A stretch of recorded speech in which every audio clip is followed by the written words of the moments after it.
In 1885, the Concord Public Library banned this book because they thought it was trash suitable only for the slums. They banned it due to its racial slurs and bad grammar.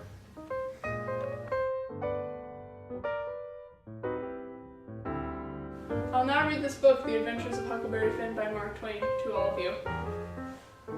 Chapter 2. The boys escaped Jim, Tom Sawyer's gang, and deep-laid plans. We went tiptoeing along the path amongst the trees back towards the end of the widow's garden, stooping down so as the branches wouldn't scrape our heads. When we was passing by the kitchen, I fell over a root and made a noise. We crouched down, and I laid still. Miss Watson's big, racial slur inserted here, named Jim, was sitting in the kitchen door. We could see him pretty clear because there was a light behind him. He got up and stretched his neck about a minute, listening, and then he says, "Who dat?" He listened some more, and then he came tiptoeing down and stood right between us. We could have touched him nearly. Well, likely it was minutes and minutes that there weren't a sound, and we were all there so close together. There was a place on my ankle that got to itching, but I dashed scratch it, and then my ear began to itch. And next my back, right between my shoulders. Seemed like I'd die if I couldn't scratch. Well, I've noticed that thing plenty of times since. If you're with the quality, or at a funeral, or trying to go to sleep when you ain't sleepy, if you are anywheres where it don't do for you to scratch, why will you itch all over and upward of 1,000 places? Pretty soon Jim says, "Say, who is you? Whar is you? Dog my cats if I didn't hear something."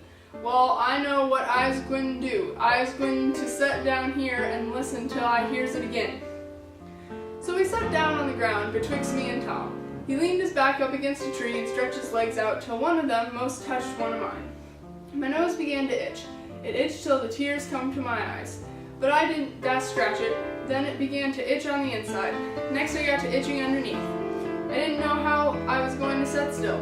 The miserableness went on as much as 6 or 7 minutes, but it seemed slightly longer than that. I was itching in 11 different places now. I reckoned I couldn't stand it more than a minute longer, but I set my teeth hard and got ready to try. Just then Jim began to breathe heavy. Next he began to snore, and then I was pretty soon comfortable again. Tom, he made a sign to me, kind of a little noise with his mouth, and then we went creeping away on our hands and knees. When we was 10 foot off, Tom whispered to me and wanted to tie Jim to the tree for fun. But I said no, he might wake and make a disturbance, and then they'd find out I weren't in.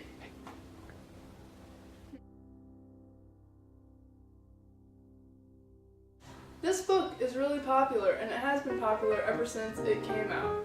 It's considered a classic today. Mark Twain wrote this book to profit off of his book Tom Sawyer, The Adventures of Tom Sawyer. He was also having a bad time in his life and he didn't have very much money.